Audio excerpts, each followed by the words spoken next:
রয়েছে, এতে চাপ বেড়েছে জেলার অন্যান্য পাম্পগুলোতে।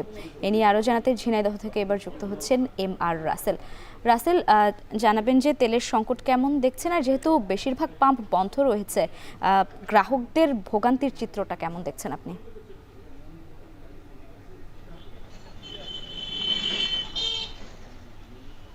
লাইবা, দেশে চলমান যে জ্বালানি তেলের অস্থিরতা সেটি কিন্তু ঝিনাইদহে আরো তীব্র আকার ধারণ করেছে। তেল প্রত্যাশী গ্রাহক যারা রয়েছে তারা 6 থেকে 8 ঘন্টা লাইনে দাঁড়িয়েও তেল পাচ্ছেন না, এমনটাও কিন্তু আমাদের কাছে অভিযোগ রয়েছে। এদিকে ঝিনাইদহে জ্বালানি তেল সংকটে বেশ কয়েকটি পাম্প কিন্তু বন্ধ রয়েছে, যার কারণে যে তেল পাম্পে তেল দেওয়া হচ্ছে সেই পাম্পগুলোতে তেল প্রত্যাশী গ্রাহকদের যে উপচে পড়া ভিড় সেটি কিন্তু আমরা দেখতে পেয়েছি। আমি এই মুহূর্তে রয়েছি ঝিনাইদহের কোটচাঁদপুর ফিলিং স্টেশনে। নিশ্চয় আপনি দেখতে পাচ্ছেন যে সকাল থেকে কিন্তু এখানে তেল প্রত্যাশী গ্রাহক যারা রয়েছে তাদের যে উপচে পড়া ভিড় সেটি কিন্তু দেখা যাচ্ছে। এদিকে সকাল 8টা থেকে তেল দেওয়া হলেও আমরা দেখেছি গতকাল দুপুরের পর থেকে তেল প্রত্যাশী গ্রাহক যারা রয়েছে, বিশেষ করে বাইকাররা, তারা কিন্তু এখানে লাইনে দাঁড়িয়েছেন। অনেকেই কিন্তু মাঝরাত থেকে এখানে এসেছেন এবং তেল নেওয়ার জন্য তারা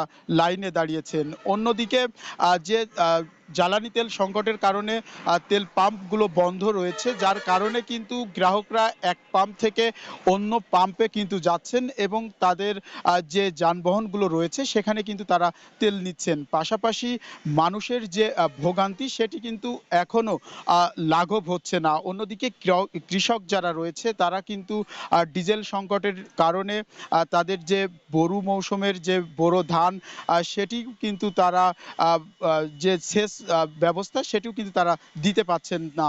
তো এখন পর্যন্ত ঝিনাইদহে যে তেল পাম্পগুলো রয়েছে সেখানে কিন্তু গ্রাহকদের যে উপচে পড়া ভিড় সেটি কিন্তু আমরা দেখতে পেয়েছি এবং পাম্প মালিক যারা রয়েছে তারাও বলছেন তারা যে তেল পাচ্ছেন সেটি কিন্তু তারা গ্রাহকদের কাছে সুন্দরভাবে বিতরণ করছেন। তো এখন পর্যন্ত এই ছিল ঝিনাইদহের যে জ্বালানি সংকট তার সর্বশেষ পরিস্থিতি। লাইবা।